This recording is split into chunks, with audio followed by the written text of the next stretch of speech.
Welcome to Unicorns Talk Podcast, your weekly girl talk about Black women, our healing, and manifestation. My name is Latrice Sampson Richards, your life enhancement coach, and together we're going to live, laugh, and learn to love all of life's little messes. While I am a licensed clinician, please keep in mind that this show is not a substitute for your own relationship with a mental health provider. Let's go. Hey, y'all. Thank you so much for tuning in to episode 49 of Unicorns Talk Podcast. My name is Latrice Sampson Richards, and I feel like I have been running around like a chicken with my damn head cut off, y'all. As you all know, I am going to be traveling to Germany this weekend. Like, I feel like the time just went by so ridiculously fast. And I don't feel like I'm ready. I still have shit everywhere. I'm late recording and things like that. Like, it's been a whirlwind. Just trying to get caught up on things. I've been really moving around a lot over the last couple weeks or whatever. And so like now that I'm planning and getting ready to go to Germany, because I'm gonna be there for like, a while, you know what I'm saying?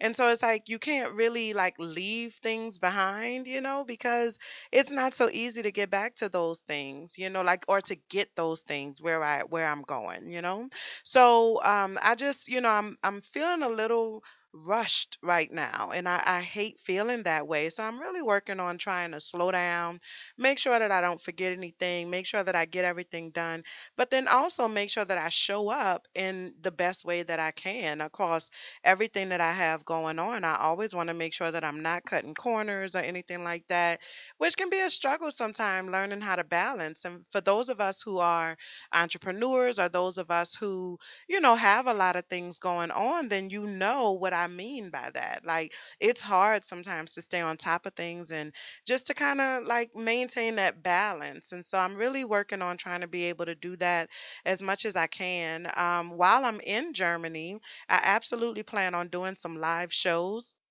A couple people asked me last weekend in Atlanta after I did my first live show. A couple people were like, "So when is your next live show?" So I'm definitely going to be looking into doing some live shows while I'm over in Europe. And if you're in Europe, because I know y'all listening or whatever, then come on out and see me. I'll make sure that I get y'all some more information about that really soon. Last week's episode, you all really enjoyed last week's episode. And so thank you for that. Y'all really reached out and talked to me a lot about how you were able to see yourselves in those characters. Last week was the first of our three-part series on The Wiz, and we talked about the women of The Wiz.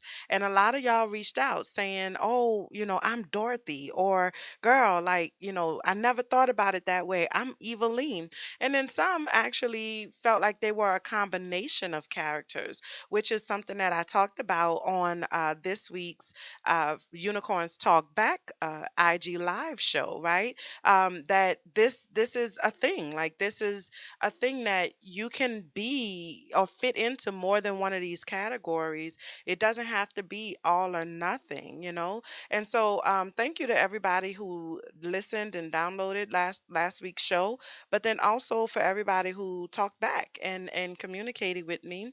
I'm really looking forward to talking to y'all and seeing what y'all have to say about this week's episode on next week. We are still going to do that, and I will officially be in Germany at that point. You know what I'm saying? So it'll be my first time talking to y'all from Germany. But I'm looking forward to hearing what y'all have to say and, just continuing to move through this process of helping us to be able to identify ourselves.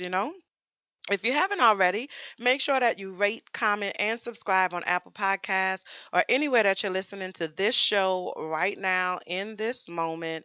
You can use the hashtag Unicorns Talk Pod across all of your social media to let me know that you're listening. Make sure that you share it in your stories. You can tag me or mention me in your stories on Twitter.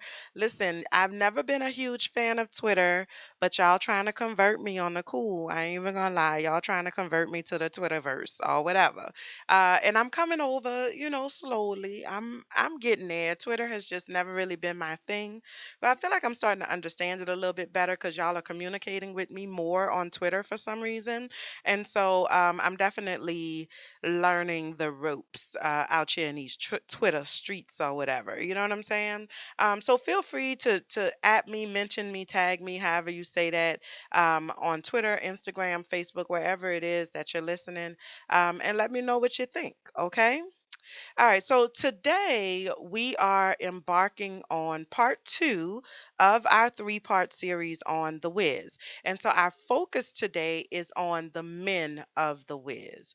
It's important for us to understand the men in our lives so that we can have appropriate expectations for their behaviors, but also so that we can adjust our interactions accordingly. Okay? In addition to that, though, we need to be able to show up for them in ways that allow them to be able to find peace within us. All right. I love love, like for real, for real. I love love, but I really love black love. And it really pains me that the black family has been under attack for such a long time now. We have to be able to understand each other so that we can move on into loving each other and supporting each other in a way that allows us to really be able to grow and heal our community in a real way. So today we're talking about the men of our community through the lens of the scarecrow, the tin man, the cowardly lion, and the whiz. Okay. And, actually, I'm saying we're looking at the men in our community, but I just want to point out that this episode and the last episode are not necessarily intended to box us in. And I understand that my presentation of it, like the women of the whiz versus the men of the whiz, can kind of give that appearance. I'm trying to increase my awareness around that because it is possible for us to have characteristics of more than one of these characters in our personality. And just because I'm saying the men of the whiz or the women of the whiz, it doesn't mean that your understanding of these characters needs to be binary. Okay? The reason why we love the whiz as much as we do is because we're all able to connect to these characters in real life, in a very real way in our real life. And that's regardless of gender, age, or background. All right. So I don't want you to box yourself in to those kinds of labels as you attempt to identify where you fall on this spectrum. Just use this information really to kind of get in touch with your internal being and grow from there. But I'm definitely, like I said, I'm working on trying to um monitor the words, the verbiage that I use, because I don't want anyone to have or to feel like something doesn't apply to them even though it resonates with them because I'm saying men, women, or anything like that. This is just how I'm explaining things, okay? Y'all, please forgive me for that. My phone was ringing or whatever, so I had to pause for the cause and make sure that I answer that. But you know what I'm saying? Shit happens or whatever. We gonna keep on rolling, you dig? All right. So anyway, so each of these characters represents the figures in our community, like different figures in our community, people that we know in our community, and it offers us a deeper understanding of why these people are the way that they are. Okay. So, as you're listening to this episode, next episode, and the last episode, I want y'all to just keep in mind that you don't box yourself in. You don't need to be so stuck on the male versus female aspect of this, so much as understanding the basis of these characters. All right. Okay, so let's go ahead and get started. I want to start off by talking about the Scarecrow. So the Scarecrow, which of course was played by Michael Jackson, can we just take a moment of silence, please, for the king of pop and the king of the cornfields? Okay.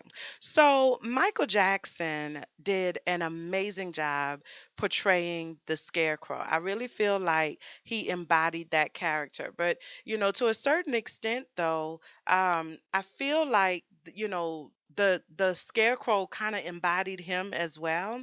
And I think that's maybe a little too deep for what I'm trying to do today, but that's just me, like, in my head, being in my head, because I do that sometimes, you know what I'm saying? But the scarecrow was the smartest one in the cornfield, right? But he believes that he is the dumbest. Okay. And the reason that he believes that he is the least smart in the cornfield is because he has been surrounded by crows his whole life. And those crows have been telling him that he can't do anything, and so he may as well not try. Okay? We see this dude in the hood all the time. All the time. We see this dude in the hood that's surrounded by hood niggas, and the hood niggas telling him, "You in the hood, nigga, you ain't never gonna be nothing," right? But we also see this dude, I think, in the form of the dude that just doesn't live up to his potential, right? Like, how many of us have dated that dude? I know I have. Hallelujah, praise Jesus, right? He's not living up to his potential because he doesn't realize that the potential is there, right? We've all fallen for a guy who has so much potential if he just takes it seriously, if he just goes to school, if he just this, if he just that, insert whatever the just is, right? It's easy for us to fall for those kind of guys, not because we want to fix them, but because we want to nurture them, we want to help them, right? And eventually we end up getting our feelings hurt because he just can't seem to get past his environment, right? Or like he can't seem to get past his surroundings.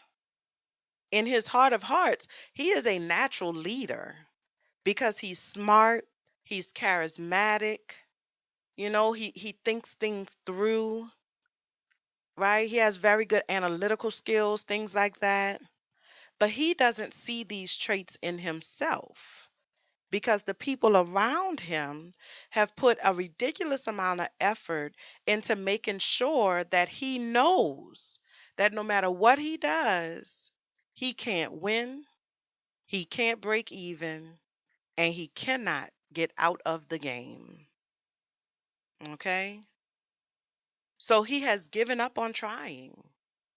Why keep trying if this is my fate, if this is just what's going to happen? I'm just going to admit defeat or accept defeat, right? He's given up on trying to do anything that's worth doing. Even the very thing that he was actually put on this earth to do, right? The thing that he was created for, scaring crows. This is what he was put in this world to do. And yet he questions his ability to do it, or at least his ability to do it successfully, right? All of that because he gave up his mental control. And he gave that control to the very people who benefit from him staying down. Does that make sense? Of course, those crows don't want him to figure out that he's great. Because then, if he figure out that he's great, then he might be up there actually scaring some crows, and they're not going to be able to take advantage of his crops.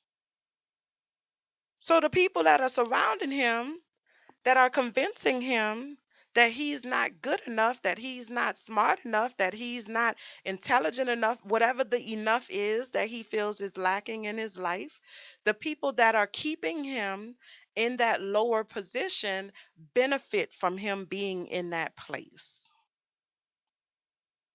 Don't you know the scarecrow? I know several. I absolutely know several, right? And so what the scarecrow really needs is for Dorothy to come in there and to scatter all them crows. She said, "Get on out of here, you crows. Go on, get." But she sick Toto on him. Toto went to barking and shit. Y'all get the fuck, you know? And helping him to be able to identify those crows, to see them as crows, right? It's not that you're not smart, scarecrow. It's that they don't want you to believe that you're smart. Because if you actually start to see yourself for what and who you are, it puts a wrench in whatever it is that they're trying to accomplish, whatever it is that they benefit from as a result of you not believing that you are the person that you really are. Okay? And so that's what we learned from the scarecrow.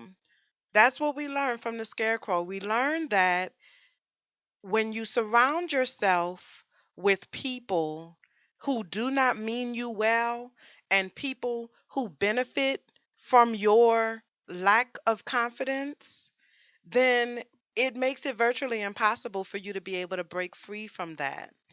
But the remedy to increasing or the remedy to your lack of confidence is just that. It's to get away from the people that don't believe in you and start surrounding yourself with people who genuinely have your best interests at heart. And that's what the scarecrow found in Dorothy. All right. Okay, so let's move on to the Tin Man. The Tin Man is one of my favorite characters in this whole movie. He has some of the best musical breakdowns, like for real, for real. His first song, "Slide Some Oil to Me." I'm not about to go into a whole lot of detail about it, but I feel like the Tin Man be on that yak. You know what I'm saying? And so I really think that, like, but just the musicality of the song in general, I love it. And every time Nipsey Russell is like, I mean, come on, he's a freaking national treasure, like for real, for real. You know what I'm saying? Like, if you ever just go back and because I know y'all gonna go back and watch this movie again. My cousin called me the other day, and she was like, girl, she's like, I'm gonna have to go back and watch this movie because you were saying some things that I never even noticed. When I tell y'all this is my favorite movie, it's like for real, for real. But Nipsey Russell, just the musicality of who he is and his portrayal of the Tin Man was awesome and amazing, you know? Um, in his signature song, If I Could Feel, the Tin Man says, and I quote, I'm gonna give y'all a couple of quotes from this song because I feel like he actually spoke the words that in terms of the lessons that I'm trying to pull from it, okay?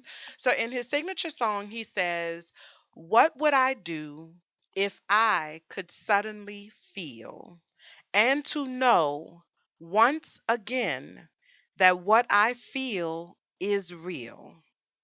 So the piece that really stood out to me from that particular lyric of the song is that he says once again, right? Once again, which implies that at some point he was able to feel deep emotion and that he actually loved being able to feel that level of emotion. But then something happened. Something happened. There was some type of traumatic event in his life that kept him from being able to experience or to really explore those feelings. There was something that happened in his life that taught him that his feelings were not to be trusted. And so he lost that connection with those feelings because he became afraid of them, right? See, the thing about the Tin Man that I think gets lost on a lot of us is that the Tin Man loves love. He wants to be able to show love. He wants to be able to receive love. I mean, listen, bitch, he been married 3 times. The teeny, the one that he was crying about, Teeny, his third wife. Okay? Men who marry 3 times, they not getting married for the nookie or whatever for the nookie, da da da for the nookie. Y'all know that. Y'all know the don't do me. Y'all know the challenge that was going on. You know what I'm saying? Erica Badu did it and all of that. You know what I'm saying? Okay? But men who get married 3 times, they're not just doing that because the pussy is good. They're doing it because they are in search of something deeper, something more meaningful, right? They're trying to find a resting place where they can allow themselves to see and be seen, to love unapologetically. All right. He goes on in the song, at another point in the song, he says, "What would I do if I could reach inside of me and to know how it feels to say, I like what I see?" That's deep. You know, that's deep. What the Tin Man is saying is that not only has he lost connection with his ability to love others, but he has lost his connection with his ability to love himself, right?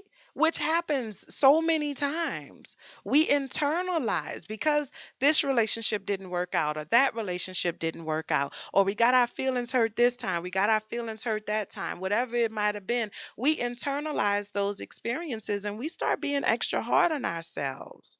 And we start to hate who we are at our core, which really snowballs right into this vicious cycle because then it prevents us from showing ourselves to the next people. But they can't love us the way that we need to be loved if we're not willing to show them who we really are, right?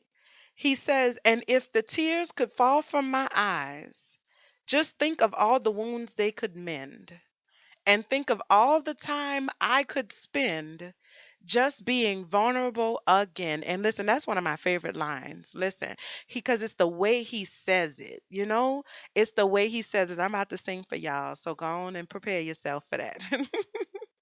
I'm about to belt out a little diddly for y'all, right? But it's the way he says it, right?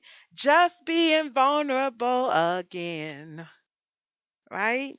There's this longing for that vulnerability. He is longing for the chance to be vulnerable. He wants to be able to put down all of his mask. He wants to be able to open himself up and love and present as who he is unapologetically. He wants to be able to do that. He is yearning for the chance to do that, but he doesn't trust that this world is safe enough for him to do it because he's had experience after experience, or sometimes just one experience. For some 10 men, you know what I'm saying? 10 men and women, all right? It doesn't even take a lot of chances or a lot of times for this to happen, right? Sometimes it only takes one significant event to shut somebody down completely, but that doesn't mean that they don't want to love. That doesn't mean that they don't want to be vulnerable. It means that they don't feel like they can. They don't feel like it's safe for them to be able to do that. And so, in order for you to be able to make a connection with a Tin Man, or in order for you to be able to participate in any type of meaningful connection or relationship with a Tin Man or a Tin Woman, then you need to be able to create that space for them. Now, you're going to have to go through a whole lot because it's going to be some convincing that needs to happen, right? Making sure that they know this is a safe space. This is a place where you can actually, let your guard down. This is a place where you can actually be that person. You can do that here with me. It's going to take some time for them to trust and believe when you say that, but they want it. Just because they shut you down don't mean that they don't want it. All right? It's just the Tin Man's way to protect himself, right? He feels like he no longer has a heart because he feels like he can't use it anymore. Because every time I use it, it get hurt. So I ain't using that bitch no more. I'm going to put that away. But it's still there. It's always there. Just need somebody to help you feel comfortable with unlocking it. All right? And that's what we learned from the Tin Man. I want to move on to the Cowardly Lion. Now, I love the lion as well, but I love the lion for a different reason. Well, first of all, let me say in a lot of ways, I am the cowardly lion. And I feel like people, whenever I say that or say anything to that effect, people are always taken aback by that because to know me is to know and understand that I'm a confident person. You know what I'm saying? I'm cute or whatever. I ain't never said I wouldn't, okay? I'm cute, I'm sexy or whatever, I'm intelligent and things like that. And I'm a Leo. I am a Leo. All right.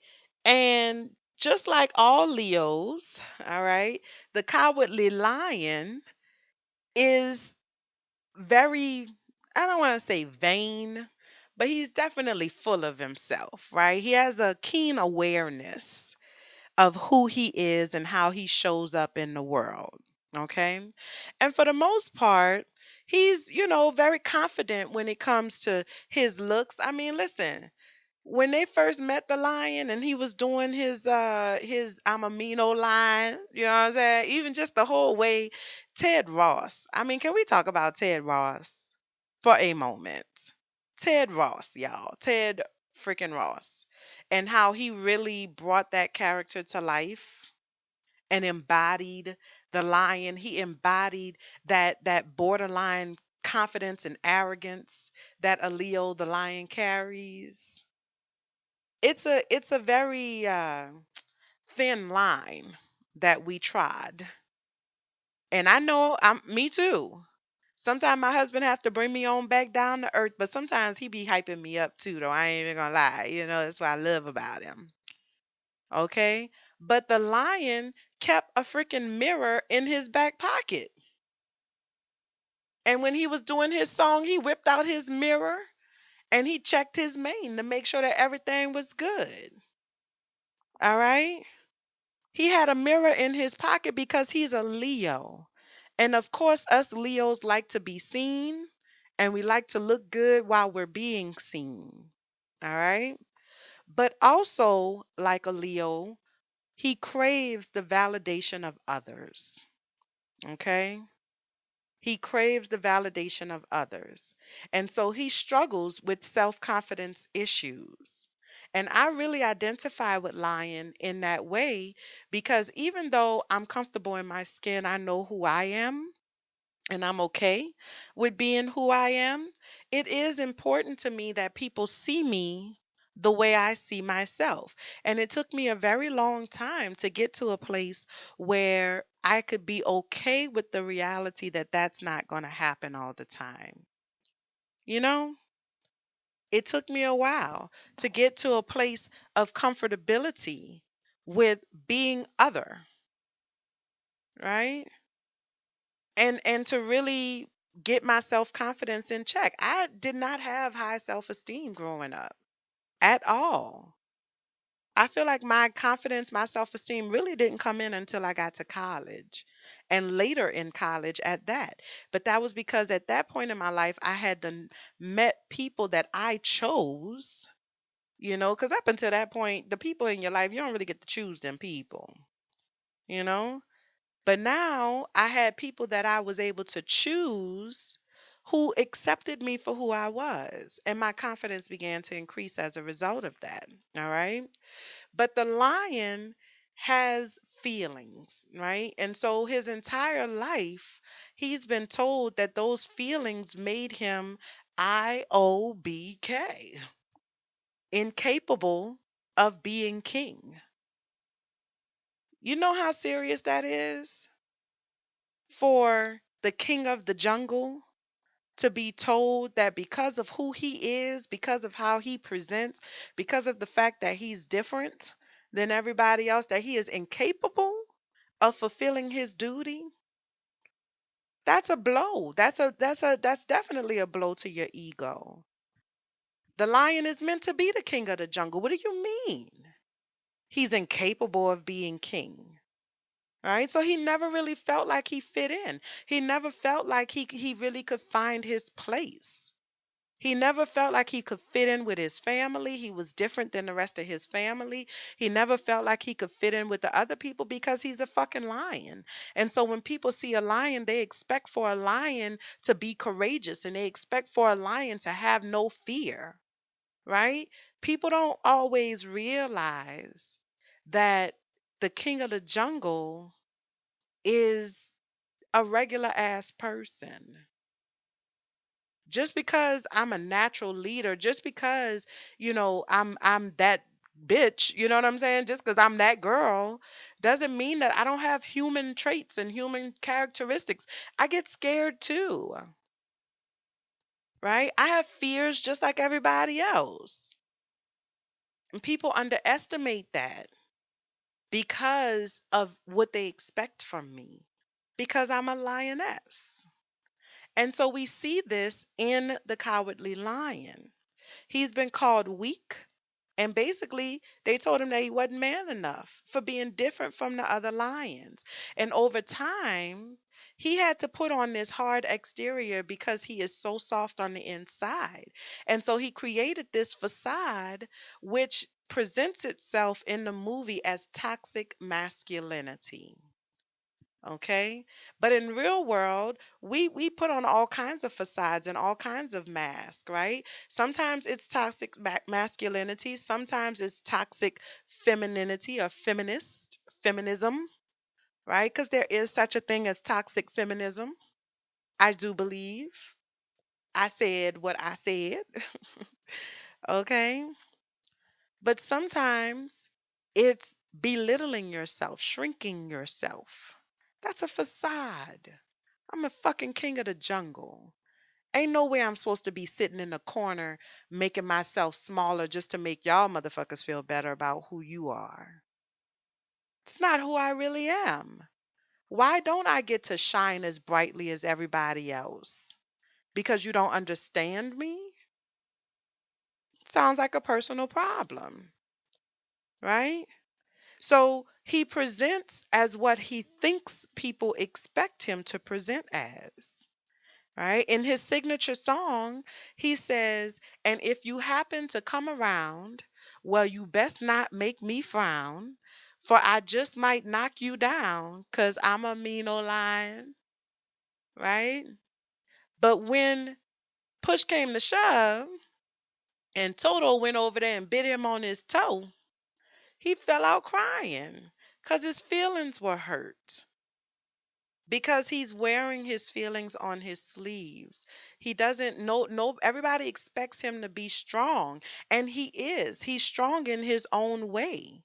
But he gets overwhelmed by all of the pressure that everybody places on him to be the king of the fucking jungle, and nobody allows him the space that he needs to just be lion, to just be, to just exist, to have feelings, to have fears, right? And all of that pressure that's placed on him about what society says it means to be the king of the jungle. And so he can't see himself as strong enough to do the job. But here's the thing, his compassion is his strength. His ability to think through things and have empathy for others, that's a strength as well. His awareness of his fears and his decision to push through those fears anyway, that's a strength. That's what makes him capable of being king of the jungle. So, all of those things that he sees as weakness, because society says these are weaknesses, all of those things are the things that actually make him strong. Somebody better shout up in here today, okay? His desire to nurture and to be nurtured is a great strength. He is strong in his own way. And so, if you are the cowardly lion, or you are attempting to be in a connection or in a relationship of some sort with a cowardly lion, then your role is to create a space for the lion to be the lion. All parts of the lion. You cannot just pick and choose what pieces of the lion you're going to take and what pieces you're not. I like you because you're strong. I like you because you take control of things. I like you because you make me feel safe. Oh, but don't have no emotion. No, what the fuck you crying for? Crying tears? What's that? What's going on? You cannot do that to a lion.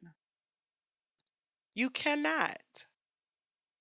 Because those are the things that make us strong. And having a space where we can process those things makes us stronger. All right? It makes us stronger. All right? And so finally, I want to talk about The Wiz. All right? The Wiz, which was played by Richard Pryor. Who doesn't love Richard Pryor? Um, but the whole freaking movie is about the Wiz, right?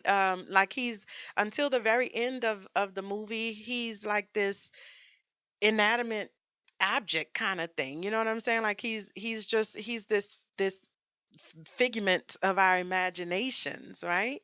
And that's the reality, all right?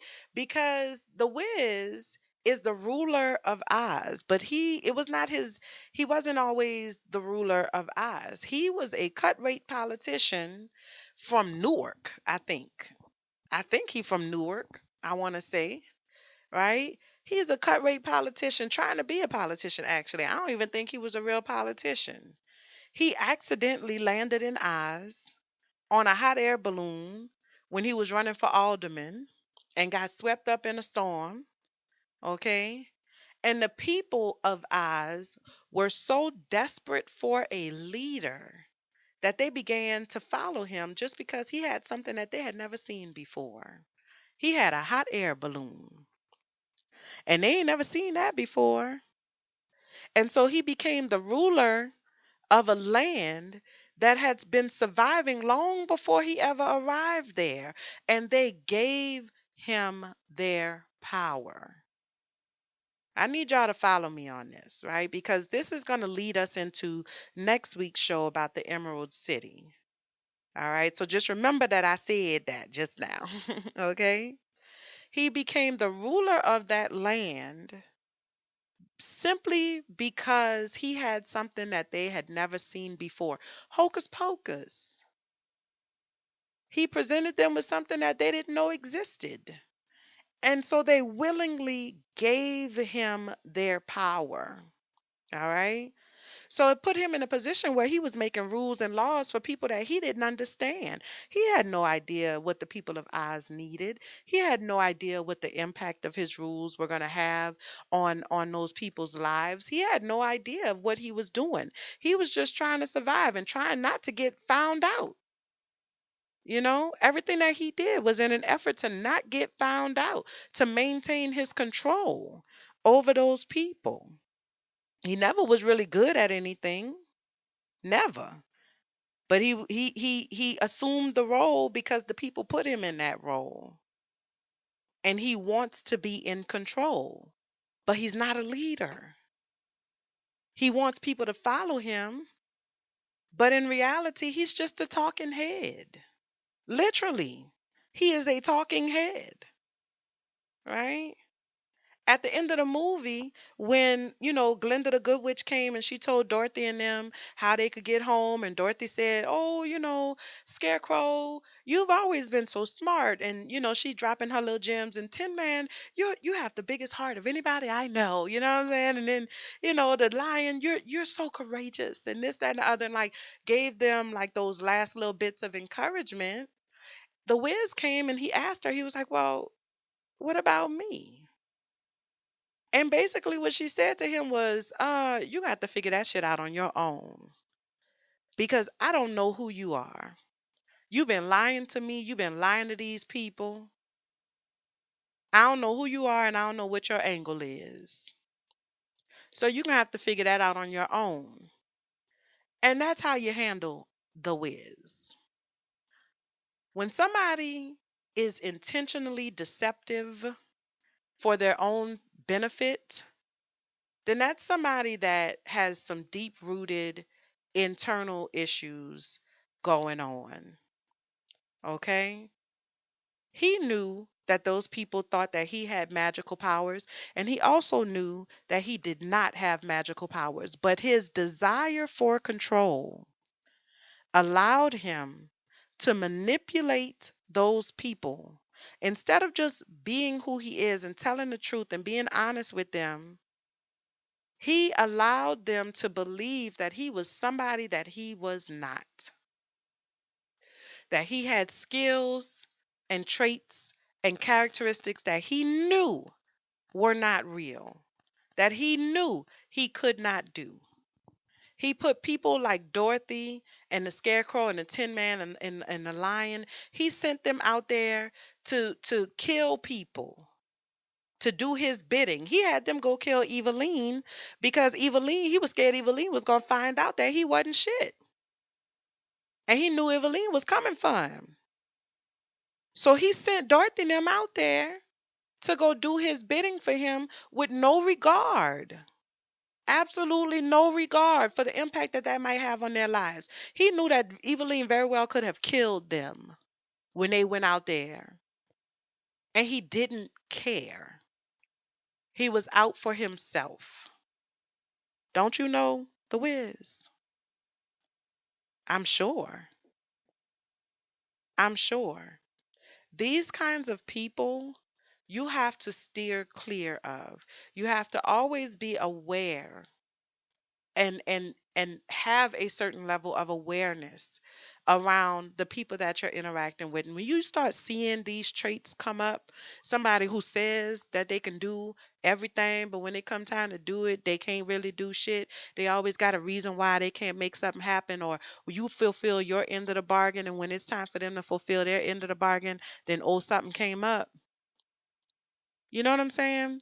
People who send you out there to do their bidding and they have no regard for the impact that that's going to have on you.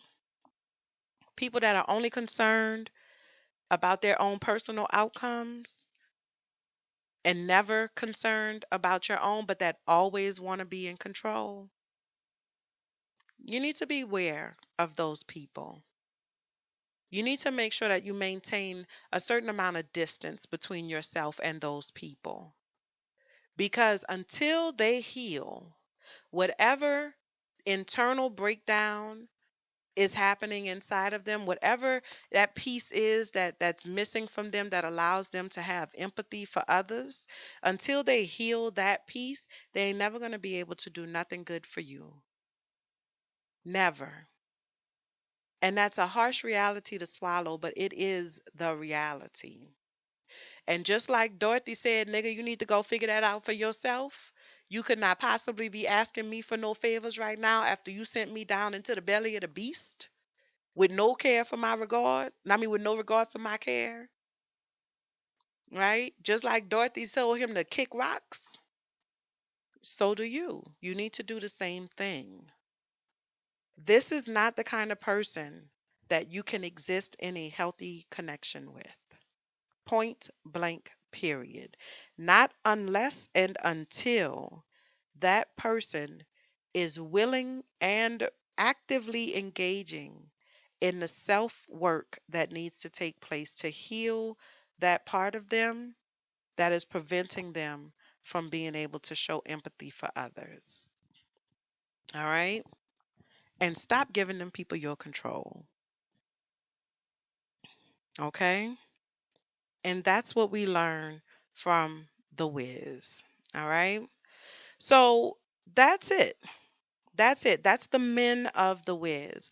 I hope that you could find yourself in those characters. Like I said, this is non-binary. So I identify with the Cowardly Lion, but I also identify with Dorothy. You can be more than one of these characters. Different aspects of these characters might speak to you in a different way, right? The last thing that I wanted to say though about the Men of the Wiz is that the one thing that connected them in terms of their healing, even the Wiz, I would say. I was going to say the Wiz aside, but now that I think about it, I think even the Wiz as well is that the love of a black woman got them to where they needed to be. The love of a black woman got them to where they needed to be. Trust Black women. Listen to Black women. We are the mothers of the earth. This is kind of what we do. It's kind of like our thing. You know what I'm saying? Some of us are bruised and some of us are damaged. Some of us are hurt, but none of us are beyond repair. Trust Black women. All right? We're going to get you where you need to be. We're going to get you where you need to be. All right. Okay, that's all I got for y'all today in terms of the topic discussion. Let me know what y'all think. Do you see yourself in these characters? Which of these characters do you identify with the most? Do you have anything you want to add? We're going to have that conversation on Monday at, well, it's supposed to be 1 o'clock, but I think it's really going to be 1:30 Eastern on IG Live for Unicorns Talk Back. Okay? All right, coming up next is High Five.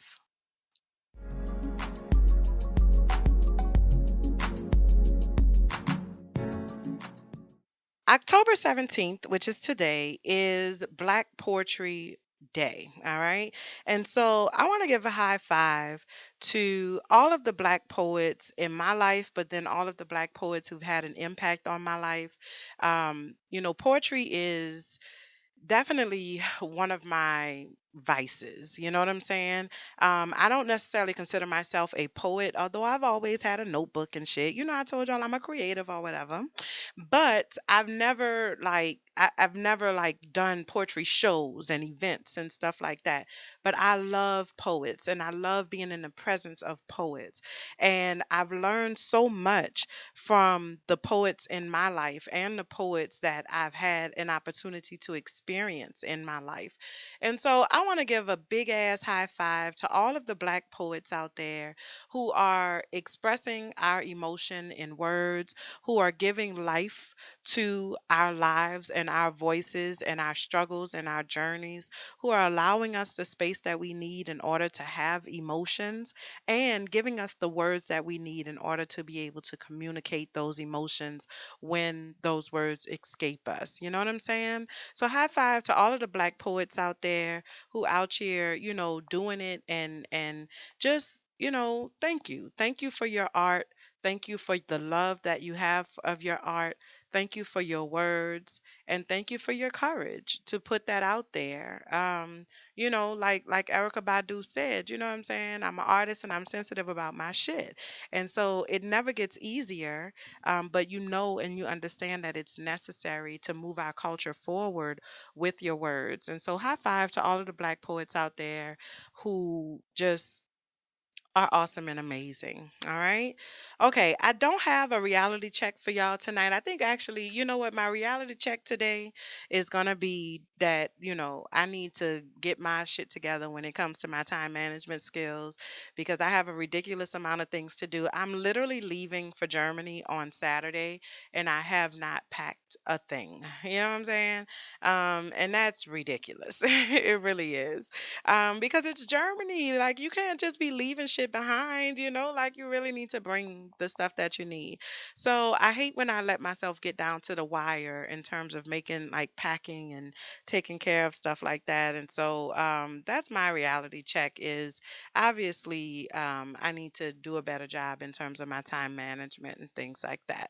All right. I do want to give a few shout outs. I want to give a shout out to Natalie over at CEO Chats Podcast. Hey, Natalie. Natalie reached out to me.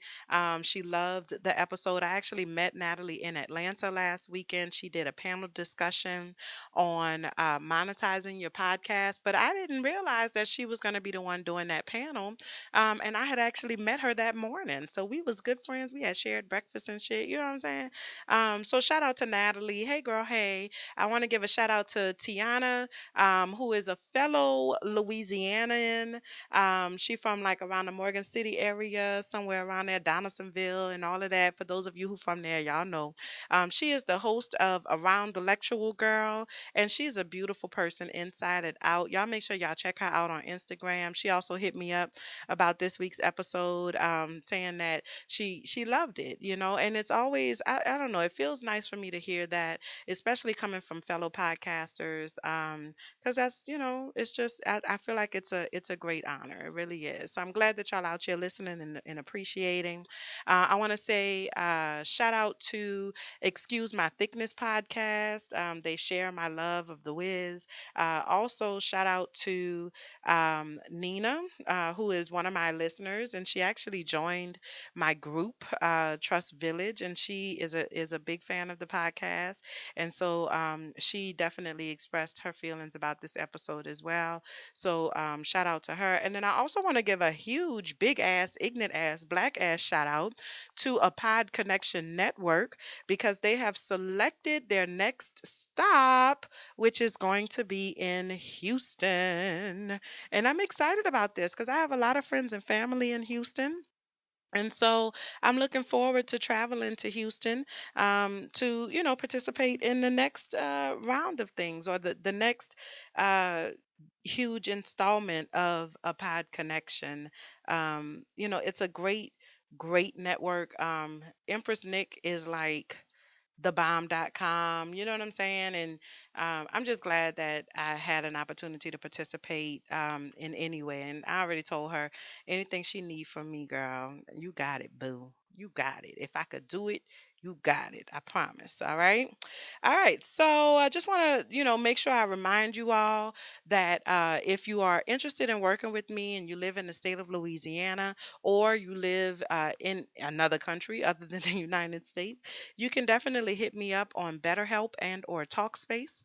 Online therapy is a viable option. I highly recommend it for anyone who is thinking about participating in treatment, but specifically for people of color, because it gives you more options. It really does. Like, you can pinpoint the exact type of therapist that you want to work with.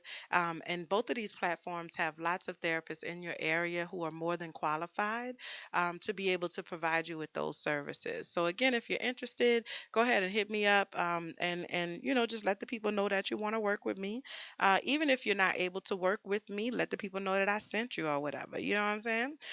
You can register for my free Empower Your Vision Masterclass at latricesampsonrichards.com/empower your vision.